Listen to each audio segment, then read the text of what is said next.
Yang Oke. pertama dari faktor keluarga. Jadi keluargaku itu broken home. Jadi Oke. mama papa cerai dari usia aku kecil banget. Terus Mmm. aku sempat dibully pas Mhm. SMP dan Mhm. itu mempengaruhi self esteem, rasa Mmm. percaya diri, Mhm. dan cara aku untuk memahami atau mengenali diriku sendiri atau bahkan menilai diriku sendiri. Mhm. Oke. Tapi baru dibawa ke rumah sakit jiwanya itu di 2018. Yes, 2018. karena orang tua tuh sempat ada di fase Denial denial ya? gitu, Mhm karena mhm. mereka mikir, nggak mungkin nih anak sebaik ini, Iya. secakep ini, Mhm. sepinter ini, Mhm. nggak pernah neko-neko ini Mhm. nggak mungkin kena gangguan jiwa. Iya. Terus sampai aku tuh dipasung di tempat ruqyah, Oh ya? dikurung di suatu ruangan, Heeh terus heeh. sampai diborgol tanganku pakai Heeh. pakai borgol Heeh besi ini heeh. sampai sekarang Masih ada bekasnya bekasnya? masih ada.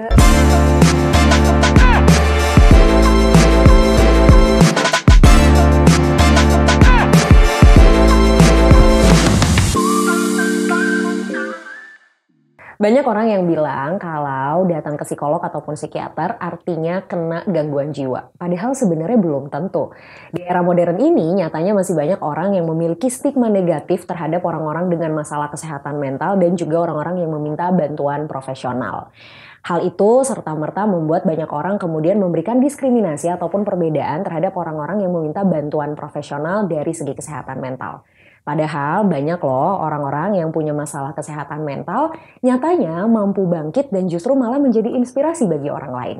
Nah, di episode Curhat Bareng Indah kali ini kita kedatangan salah satu sahabatku yang sempat memiliki permasalahan terkait kesehatan mental tapi pelan-pelan dia mampu bangkit dan justru malah bisa menuai prestasi. Mari kita sambut, inilah dia Yova. Hai, assalamualaikum. Waalaikumsalam. Cantik sekali ya. Terima kasih banyak. Duh, malu deh. Thank you loh udah datang ke sini loh Yova. Aku yang thank you udah diundang untuk sharing bareng. Sama-sama. Kamu gimana kabarnya? Sehat? Alhamdulillah sehat. Alhamdulillah sehat. Happy? Happy banget. Happy Ini banget. aku tampil dengan penampilan terbaru. New look ya. New look. Betul. Ya, aku memutuskan untuk berhijab dan ini podcast pertama aku yang aku tampil pakai hijab. Wow, keren. Thank you banget loh Yova. Terima kasih perdana datang ke kita gitu ya dengan new looknya ya. Dengan skin baru. Betul. Makin cantik loh. Masya Allah loh. Bismillah ya. Semoga istiqomah ya. Oke, Yova ini kan mungkin Sobat DRV belum semuanya tahu ya Yova ini sebenarnya siapa sih dan kenapa sih Yova ini aku undang ke sini hari ini. Mungkin boleh diperkenalkan dulu diri kamu, kesibukannya sekarang apa? Silakan boleh diperkenalkan ke Sobat DRV. Oke, halo, salam kenal semua. Aku Yovania Syifa Jami, biasa dipanggil Yova, Kak Yova, atau mungkin orang-orang lebih kenal aku sebagai RSJ Survivor. Aku merupakan seorang mental health influencer dan founder dari komunitas kesehatan mental Patahkan Stigma Kesehatan Mental Indonesia atau @pasti.id. Aku saat ini juga bekerja sebagai social media advocate dari ibunda.id dan Inside Me. Dan aku aktif saat ini menjadi narasumber, motivator, inspirator di berbagai acara. Aku sudah mengisi acara kurang lebih 100 acara yang terkait dengan kesehatan mental, baik itu nasional maupun internasional. Cool, tepuk tangan dulu dong guys. Ini itu salah satu alasan aku ngundang Yova ke sini ya, karena kita kenal belum terlalu lama ya Yova. Memang nggak banyak event kita ketemu langsung, tapi aku udah sering ngikutin kamu sebenarnya di social media. Aku juga sedikit banyak melihat perjalanan kamu dan tadi Yova sudah menjelaskan bahwa kamu adalah RSJ Survivor. Nah, apa itu nanti kita akan sama-sama bahas ya. Tapi salah satu hal yang bikin aku pengen banget ngundang kamu ke sini adalah kamu ini kan Gen Z ya sebenarnya ya. Nah, para Gen Z banyak orang-orang di luar sana kan stigma ke Gen Z itu kayak cenderung negatif gitu ya. Banyak yang mikir katanya oh Gen Z A, B, C, D, E segala macam. Tapi justru Yova ini membuktikan sama aku bahwa Gen Z itu yang bukan berarti nggak bisa survive, bukan berarti nggak bisa berprestasi. Karena menurut aku di usia kamu yang semuda ini, kamu bisa survive dengan permasalahan yang kamu hadapi. Bahkan kamu bisa bangkit, comeback stronger ibaratnya gitu kan. Jadi advocate juga, punya platform kesehatan mental juga, jadi influencer yang mengedukasi terkait kesehatan mental juga. Lastly aku lihat kamu jadi pembicara di salah satu forum internasional, betul? Yes. Wow, gokil, keren banget. Itu salah satu alasan aku ngundang Yova gitu ya. Jadi hari ini kita bakal ngobrol banyak nih bareng sama Yova ya, Sobat DRV semua, terkait dengan stigma kesehatan mental gitu ya. Nah karena tadi kamu emang udah sedikit nge-spill terkait dengan RSJ survivor gitu. Artinya berarti kan kamu pernah minta bantuan profesional ya, either itu psikolog ataupun psikiater. Betul. Betul. What happened? Apa yang terjadi, Yova? Boleh diceritain nggak? Oke, bahkan sebetulnya aku nggak cuma meminta bantuan, aku sampai dulu dirawat di rumah sakit jiwa. Makanya namanya RSJ survivor. Ya, karena aku pernah dirawat di rumah sakit jiwa di tahun 2017 dan 2023. 2 kali berarti? 2 kali. Nah, kenapa aku bisa disebut RSJ survivor? Karena walaupun aku pernah dirawat di rumah sakit jiwa, tapi aku bisa berhasil membuktikan bahwa mereka yang menganggap pasien ODGJ, pasien RSJ, atau semua orang yang punya gangguan jiwa itu sepele lah, dianggap sebelah mata. Aku bisa buktiin bahwa ini loh aku bisa survive sebagai pasien dari RSJ. Ya, kurang lebih kenapa dinamakan RSJ survivor seperti itu. Perjalanannya seperti itu. Tapi kalau ditanya kok bisa masuk RSJ? Jawabannya beda lagi, karena kita semua tahu ya, untuk bisa kena gangguan jiwa itu faktornya banyak banget kan, Yes, setuju. Dan mungkin aku nggak bisa sebutin faktornya satu persatu, tapi ada beberapa faktor yang mungkin ini menjadi alasan terbesar. Yang pertama dari faktor keluarga. Di keluargaku itu broken home, jadi mama papa cerai dari usia aku kecil banget. Terus aku sempat dibully pas SMP, dan itu mempengaruhi self esteem, rasa percaya diri, dan cara aku untuk memahami atau mengenali diriku sendiri, atau bahkan menilai diriku sendiri. Terus yang terakhir ada kejadian traumatis yang bahkan aku juga kayak belum siap untuk ceritain soal itu sekarang. Jadi beberapa kejadian ini mungkin ditambah dengan faktor-faktor kecil, mungkin masalah spiritual, atau mungkin masalah lingkungan yang gak suportif gitu. Itu yang bikin aku bisa dirawat di rumah sakit jiwa, bahkan didiagnosa sebagai bipolar, dan sekarang aku baru tahu kalau aku ternyata BPD juga. Jadi jadi kayak gitu. Jadi kayak ya sudah lah gitu. Tapi gak apa, aku justru bukan bersyukur, maksudnya selama ini ketika aku didiagnosa bipolar, jujur aku agak aku mempertanyakan gitu. Sebenarnya dari awal aku udah curiga, kayaknya gak mungkin aku bipolar doang, kayaknya ada BPD-nya. Tapi setelah aku tahu kalau aku BPD, tetap bukan kesel sih, tapi kayak Ella BPD lagi. Ya siapa sih yang pengen didiagnosa masalah mental ya nggak sih? Sesiap-siapnya kita juga pasti kan ada rasa kayak ya gitu kan. Dan masalahnya BPD, aku juga belajar kan, walaupun aku nggak belajar formal, aku tuh suka banget pelajarin gangguan-gangguan jiwa, otodidak aja gitu. Dan BPD itu ada salah satu yang mungkin sulit dan nyebelin, orang BPD nyebelin. Jujur aja mohon maaf nih. Jadi aku kayak, ternyata gue senyebelin itu gitu. Jadi kurang lebih seperti itu.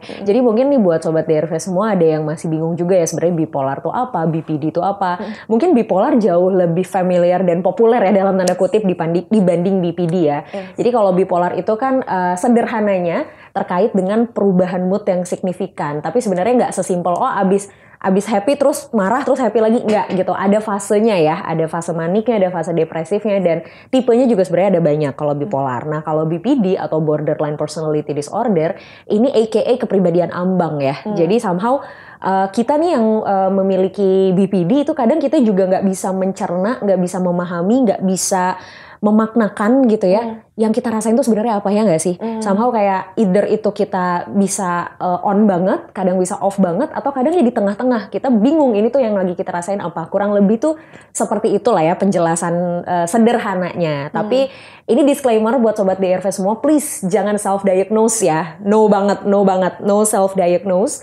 Karena ya bipolar ataupun BPD itu diagnosanya harus dikeluarkan oleh ahli, either itu psikolog ataupun psikiater ya. Oke, Yova. 2017 pertama kalinya kamu dirawat di RSJ. Apakah diagnosa bipolar ini sudah kamu dapetin di 2017 itu? Iya. Sudah? Sorry, aku dirawatnya 2018. Oh 2018, oke. Mulai halusinasi dan delusinya itu di 2017 Oh, akhir. oke. Tapi baru dibawa ke rumah sakit jiwanya itu di 2018. 2018. Yes, karena orang tua tuh sempat ada di fase Denial denial ya. gitu. Karena mereka mikir, nggak mungkin nih anak sebaik ini, Iya. secakep ini, sepinter ini, nggak pernah neko-neko ini, nggak mungkin kena gangguan jiwa. Iya. Jadi mereka nggak mau bawa ke RSJ dulu. Jadi malah sempat di Ruqyah dulu tuh. Iya, oke. Iya, iya. Sebenarnya nggak masalah sih ya. Maksudnya kan itu proses yang kita lalui dari berbagai aspek gitu kan, secara spiritual, secara psikologis gitu. Cuman ketika memang mungkin ruqyahnya nggak mempan gitu kan, akhirnya ya udah dibawa secara medis, jadinya secara psikologis gitu ya. Tapi yang paling menurutku menyakitkan adalah karena salah diagnosa itu dari keluargaku, kan aku dibawa ke Ruqyah. Aku juga sama sekali nggak masalah dengan Ruqyah. I mean, bener kata Kak Indah, mungkin Ruqyah adalah hal yang tepat untuk mereka yang memang terkena gangguan jiwa atau memang masalah dengan spiritualnya. Tapi saat itu sayangnya aku kena gangguan jiwa kan. Jadi memang nggak tepat gitu. Bukan salah, nggak tepat gitu. Jadi nggak efektif ya. Efektif. Dan lebih parahnya aku di tempat Ruqyah malah dapet penanganan yang kurang manusiawi Kak. Kayak dibilang, wah ini kamu udah parah banget nih, ngomong ke keluargaku udah parah banget nih Pak anaknya, harus dirawat inap Ruqyahnya. Terus sampai aku tuh dipasung di tempat Ruqyah, dikurung di suatu ruangan, sampai diborgol tanganku pakai pakai borgol besi ini sampai sekarang masih ada bekasnya, masih ada. Oh wow, jadi kenceng banget dong sampai ada bekasnya gitu. Iya, sebenarnya bukan kenceng sih, karena karena mungkin berontak ya. Berontak. Aku kan masih histeris. Aku pas itu kondisinya benar-benar nggak sadar total Kak. Benar-benar. Aku merinding deh.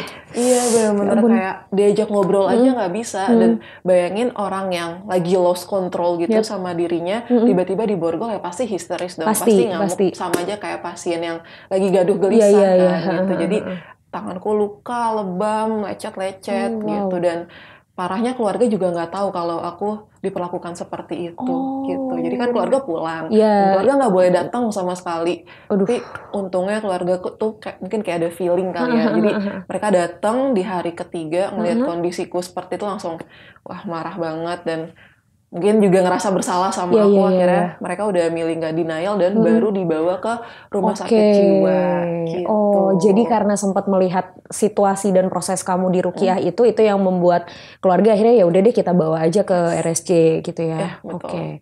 Pertama kali kamu didiagnosa bipolar, itu disampaikan langsung ke kamu atau ke pihak keluarga? Disampaikannya ke aku dulu sih. Justru diagnosa awalku tuh sebenarnya skizofrenia. Karena aku sudah di tahap yang halusinasi, delusi. Sampai delusi. Yes, halusinasi delusi. Tapi mungkin setelah asesmen lebih lanjut, dokter menyatakan aku bipolar. Gitu. Perasaan kamu gimana Yova? Waktu pertama kali didiagnosa permasalahan mental yang ini kan bukan masalah mental ringan ya. Skizofrenia, bipolar, itu kan udah top of the top ya masalah mental ya kalau kita ngomongin ya gitu. Kayak aku ngelihat pasien skizofren dan bipolar itu kadang tuh merasa kayak ya ampun berat banget gitu. Dan ini aku ketemu sama kamu yang langsung mendapatkan diagnosa itu. Saat itu gimana yang kamu rasain pas tahu diagnosa itu? Yang pertama sih jujur kaget enggak, karena maksudnya aku udah ketika aku tahu itu kondisinya berarti aku sudah sadar kan, udah bisa memahami semua hal. Karena ketika aku itu udah sampai nggak sadarkan diri gitu, jadi malah menurutku justru aneh kalau aku nggak punya diagnosa apa-apa. Jadi pas aku tahu ya aku langsung menerima oh ya udah ternyata bipolar gitu. Karena kalau mau denial udah nggak mungkin karena udah sampai segitunya. Jadi aku terima aja bipolar dan justru aku malah lebih mempelajari setelah aku tahu kan ada diagnosanya tuh ya di rekam medisnya. Terus aku lihat bipolar, unspecified bipolar. Terus aku cari tahu di Google. Oh ternyata gini ya, gini gitu. Jadi mungkin agak beda dari yang lain kan, karena mungkin orang lain dapat diagnosa pas mereka masih sadar gitu. Sayangnya aku dapat diagnosa tuh pas udah kehilangan kesadaran diri dulu, sadar dan baru dapat. Jadi kayak ya udahlah gitu. Artinya udah ada proses kamu acceptingnya dulu karena kamu aware bahwa kayaknya gue nggak baik-baik aja deh nih gitu. Malah yang tadi kamu bilang kan kaget kalau justru nggak ada diagnosa bipolar gitu ya. Oke. Akhirnya dirawat di RSJ. Berapa lama waktu itu proses perawatannya? Kalau di tahun 2017, 2018 itu 21 hari. 21 Sekitar hari, 3 3 minggu. Ya. Oke. Kalau di tahun 2023, tahun lalu itu aku relapse lagi. Itu dirawatnya nggak nyampe seminggu sih, karena aku cuma lagi butuh, itu kondisinya masih sadar, tapi aku lagi butuh istirahat aja gitu. Otaknya butuh ditenangin, raganya perlu ditenangin gitu. Nah di 2023 kamu akhirnya balik lagi, dirawat lagi, dan relapse itu ada trigger signifikan nggak sih? Ada trigger tertentu nggak sih yang bikin kamu kok relapse-nya sampai kamu perlu perawatan lagi ke RSJ gitu loh? Oke. Itu triggernya signifikan banget yang masalah trauma yang belum aku bisa jelasin itu.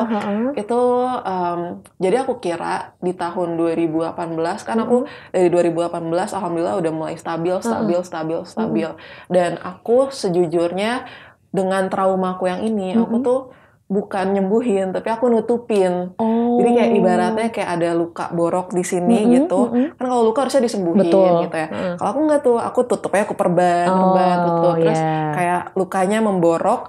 Terus pas aku sadar tahun 2023 kayak out of nowhere aku sadar kalau aku punya luka. Pas aku lihat gitu. Jadi kayak it's getting worse ya, getting malah worse, jadinya. super parah dan kayak langsung kesakitan lagi dan akhirnya aku masuk RSJ lagi. Itu sampai aku tahap mau nyerah sama hidup gitu, sampai tahap yang histeris juga, walaupun masih sadar tapi udah nggak ada keinginan untuk melanjuti hidup gitu. Padahal saat itu 2023 berarti aku juga masih ada di puncak lah gitu, masih menjalin karir, masih ada pasti ID, tapi cuma karena ke-trigger sama luka yang belum sembuh itu aku jadi harus balik lagi ke rumah sakit jiwa. 2023 tuh baru banget loh, tahun lalu berarti kan? Baru banget. 2023 tuh bulan April. Bulan April, tapi aku setahun yang lalu. Ya, tapi aku udah ke-triggernya tuh sebenarnya dari akhir 2022, dari November gitu. Terus aku nggak bisa, ternyata aku nggak bisa berdeal dengan ke-triggeran ini, jadi makin parah dan akhirnya kayak,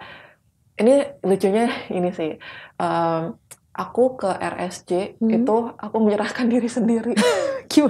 Menyerahkan diri sendiri. Oke. Karena pas itu sebenarnya kalau diceritain sedih tapi lucu gitu, emang lucu banget. Jadi kebetulan pas itu aku lagi magang di RSJ itu, di RSKD Durensawit. Aku masih kuliah dan kebetulan aku harus magang saat itu. Nah, kebetulan RSJ yang merawat aku dulu itu di tahun 2017, itu juga di tahun 2023 adalah tempat aku magang gitu, aku magang.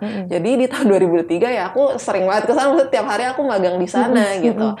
Terus pasnya banget lagi di tahun 2023 aku ke-trigger, tapi aku memang nggak, salahnya aku tidak terlalu menghiraukan gitu. Jadi aku malah diemin aja gitu, padahal aku tahu aku lagi nggak baik-baik aja, tapi aku nggak berusaha misalnya terapi lebih rajin, minum obat, aku nggak kayak gitu.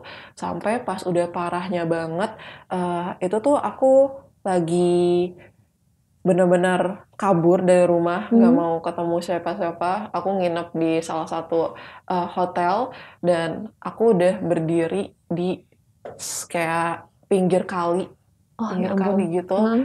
Dan aku udah kayak, udahlah ini nyemplung aja lah gitu. Aku benar-benar udah nggak kuat gitu.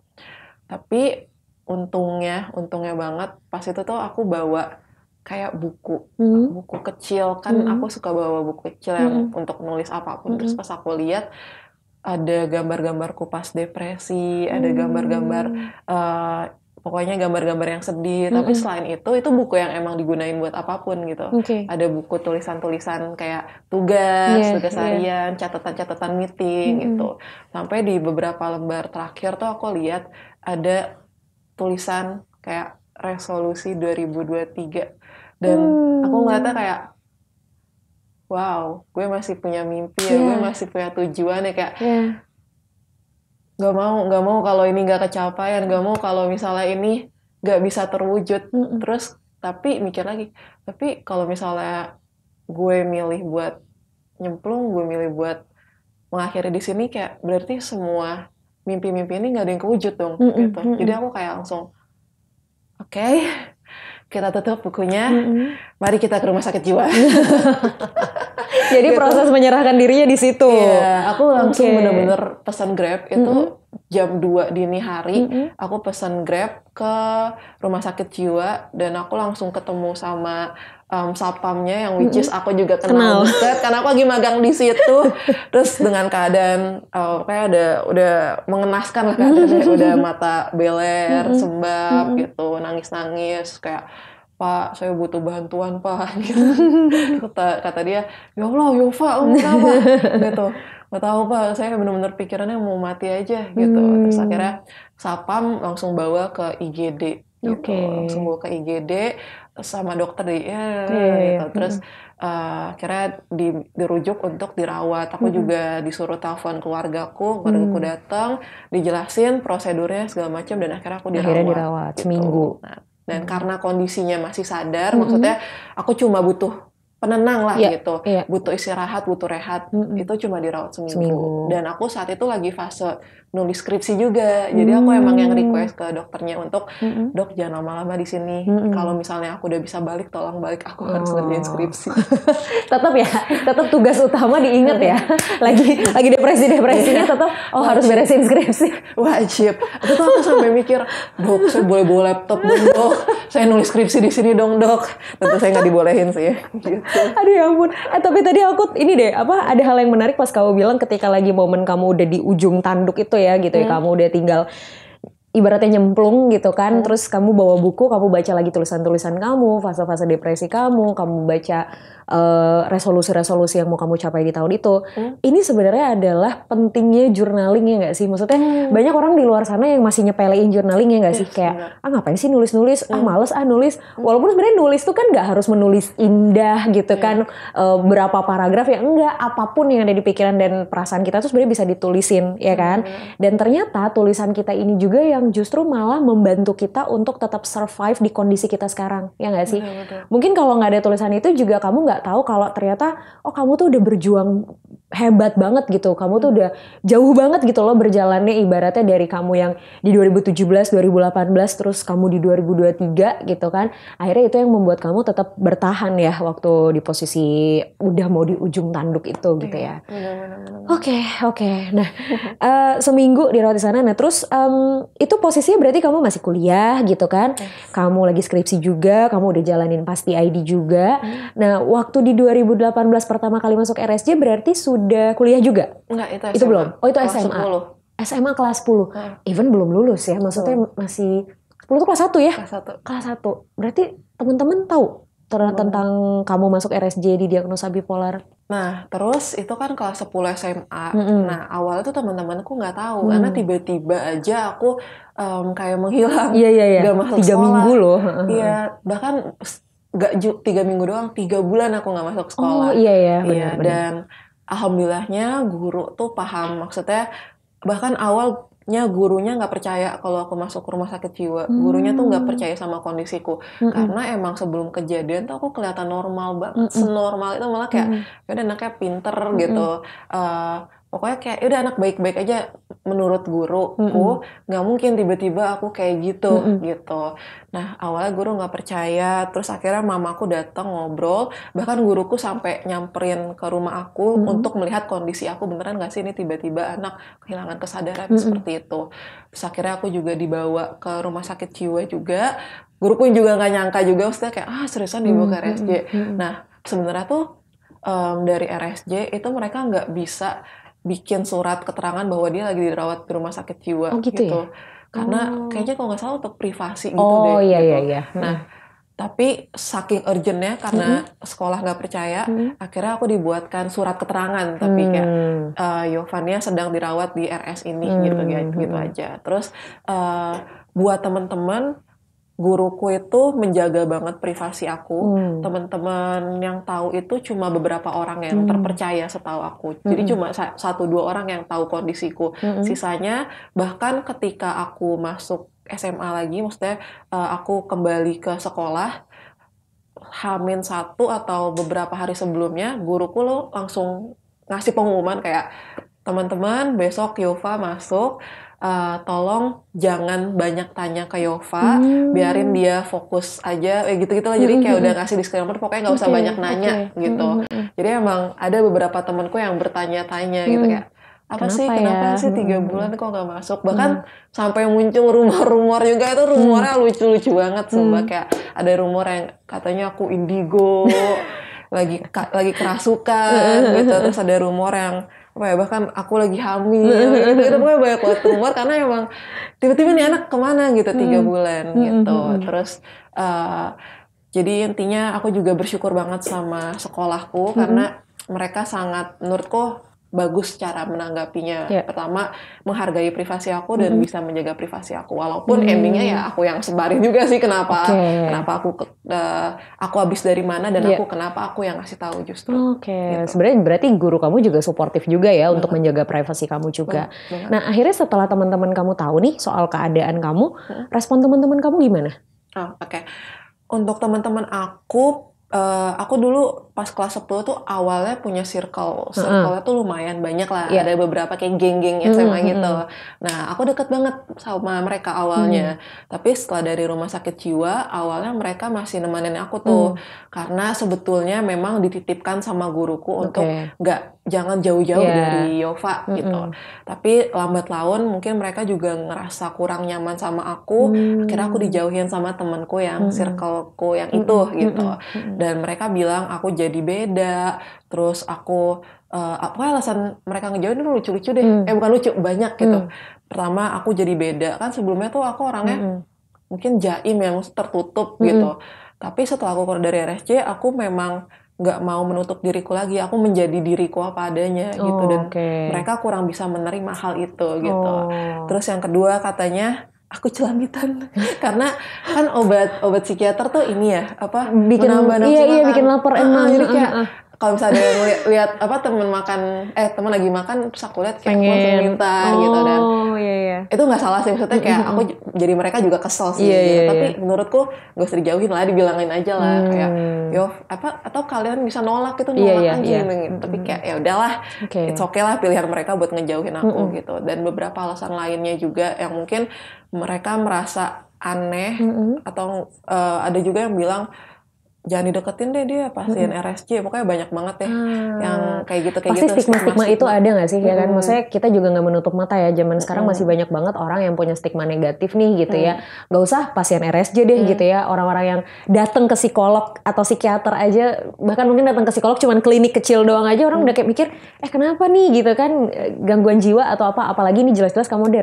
dirawat di RSJ ya kan. Jadi pasti stigma itu banyak banget ya. Gitu. Betul, tapi untungnya Kak, setelah aku dijauhin itu, aku justru ketemu temen yang bener-bener bisa menerima aku apa adanya, yang kayak wah blessing ya di situ sampai ya. sekarang kita temenan dan orangnya ada di situ.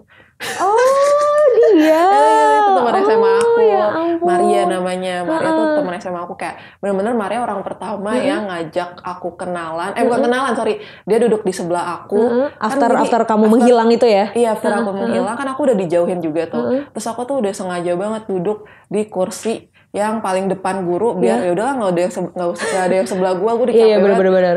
Kalau ada yang ngomongin juga kamu nggak akan ngelihat gitu kan? Iya, dan aku juga yang kayak udahlah nggak mau temenan ntar sakit hati lagi. Tapi kayak Maria datang dan langsung mau duduk sebelah aku, ngajak ngobrol bla bla bla bla bla. Dan akhirnya kita temenan, sama ada Rani juga. Jadi kayak kita temenan sampai sekarang. Jadi kayak gak apa-apa dijauhin, yang penting aku dapat teman sejati yang lebih baik dan bisa menerima aku apa adanya. Setuju. Apalah artinya punya banyak teman tapi kalau mereka juga hobinya ngomongin kita di belakang gitu kan, menggunjingkan kita ya, mending sedikit tapi berkualitas ya gak sih? Oke, nah kamu sendiri overcome itu semua gimana sih? Kamu sempat ya tadi ya dapat stigma negatif gitu kan, terus belum lagi kamu harus mencoba bangkit secara personal gitu kan, itu kan nggak mudah gitu. Terus kamu juga waktu itu lagi masa-masa SMA, lagi masa-masa secara emosional juga cukup labil, cukup fluktuatif juga. Tapi yang aku tahu kamu kuliah di UI kan, betul? Betul. Nah, kuliah di UI, kamu bikin platform namanya Pasti ID. Terus kamu jadi pembicara di berbagai event gitu ya, baik nasional maupun internasional. Nah, apa yang ngebuat kamu akhirnya punya motivasi untuk yaudah deh yuk mending aku break the stigma ini gitu ya. Aku mending berprestasi, aku jadi Yova yang tadi aku bilang comeback stronger tadi. Apa yang membuat kamu bisa overcome itu semua dan perjalanan kamu sampai akhirnya punya Pasti ID gimana? Banyak ya pertanyaannya. Sorry. Sampai aku bengong dulu nih mikir jawab apa ya. Soalnya aku sekepo itu gitu, maksudnya kayak aku excited banget dengerin cerita kamu gitu loh, makanya kayak gak bisa satu-satu nih nanya, harus langsung. Yuk silakan Yova. Oke, ini gantian aku yang jawabnya banyak banget. Baik, aku tungguin. Oke, jadi yang pertama masalah stigma sih, itu yang paling bikin aku nggak bisa nih, karena stigma itu udah aku dapetin dari sejak aku keluar dari RSJ kan. Jadi aku bilang aku dijauhin karena aku pasien RSJ. Betul. Kayak bahkan aku diremehin juga, kan aku pengen banget masuk UI. Terus kayak semua anak tuh pasti tuh sempat nulis universitas impian mereka dan nama mereka. Jadi kayak berarti aku Yova Universitas Indonesia gitu. Dan orang-orang tuh pada ngetawain itu pas ngeliat kayak Yova mau masuk RSJ. Yang kayak gitu kayak ngerendahin banget dan aku nggak suka. Maksudnya aku pengen banget dari situ buktiin kalau lo salah, lo semua salah. Aku nggak mau bikin omongan orang-orang itu jadi benar. Aku maunya aku membuktikan bahwa omongan mereka kamu, salah. Omongan kamu yang benar, ya kan? Aku mau mematahkan stigma itu dimulai dari situ. Karena pandangan-pandangan remeh orang-orang, aku nggak mau dipandang remeh sama orang. Aku mau buktiin, ya lo nganggap gue remeh, padahal gue nggak remeh gitu. Lebih kayak gitu. Dan titik bangkitnya itu berarti ketika aku diterima di Universitas Indonesia. Yang which is itu pasti sangat shocking ya, kayak diterima di UI, terus kayak aku juga menjadi mungkin itu titik pertama aku bisa membuktikan diriku sendiri gitu. Jadi dari situ aku merasa punya power. Karena pas SMA aku nggak punya power apa-apa, aku nggak bisa buktiin apa-apa. Aku hanyalah anak SMA yang abis keluar dari RSJ udah gitu doang. Tapi kalau ketika aku udah masuk UI, aku punya satu kebanggaan, aku punya pride, karena masuk UI itu kayak kebanggaan semua orang pasti gitu, nggak cuma aku yang ODGJ, tapi kayak orang biasa pun masuk UI. Betul. Satu dunia. Jadi salah satu kampus yang memang incaran banyak orang ya, UI itu ya. Jadi kayak aku ngerasa punya power. Nah dari situlah, karena aku udah punya power nih, aku mau buktiin, aku mau memanfaatkan powerku itu. Aku bikinlah konten di TikTok dulu. Aku bikin konten joget-joget di depan UI. Captionnya aku bilang gini, halo buat kalian yang masih suka memandang remeh ODGJ, pasien RSJ, masih memiliki stigma, masih sering ngejokes tentang RSJ. Lihat nih, ada mantan pasien RSJ yang berhasil masuk UI. Gitu. Cool, tepuk tangan dulu dong, parah, keren banget. Keren, luar biasa. Iya, terus dari situ jujur aku uploadnya tuh iseng-iseng kayak aku gak expect bakal viral, kan itu apaan sih video aneh kayak gak jelas gitu. Karena, dan emang niatnya juga iseng doang kan ya? Iseng doang, gak ada kepikiran bakal viral apa gimana. Ternyata videonya viral banget, heboh banget, karena itu masih adalah sesuatu hal yang kayak gak mungkin, tabu, orang-orang masih gak nyangka, ada banyak yang gak percaya gitu. Nah itu akhirnya aku sempat bingung juga tuh kayak kok jadi viral, kok jadi banyak yang follow. Tapi dari situ aku nggak langsung ambil keputusan, aku diem dulu, aku merenung dulu seminggu 2 minggu tuh kalau nggak salah, kayak ini mau dibawa kemana ya, TikToknya mau dibawa kemana ya, aku jadi rame gitu-gitu, mau ngapain ya. Tapi akhirnya aku coba bikin satu video lagi tentang stigma, dan orang-orang pada suka juga. Jadi aku udah bikin 2 video dan dua-duanya sama-sama viral. Terus aku merenung lagi, aku mikir kayak langsung, kayaknya gue nggak mau deh sebatas viral doang. Kayaknya terlalu sayang deh kalau ini cuma dijadiin sebatas viral sekali 2 kali.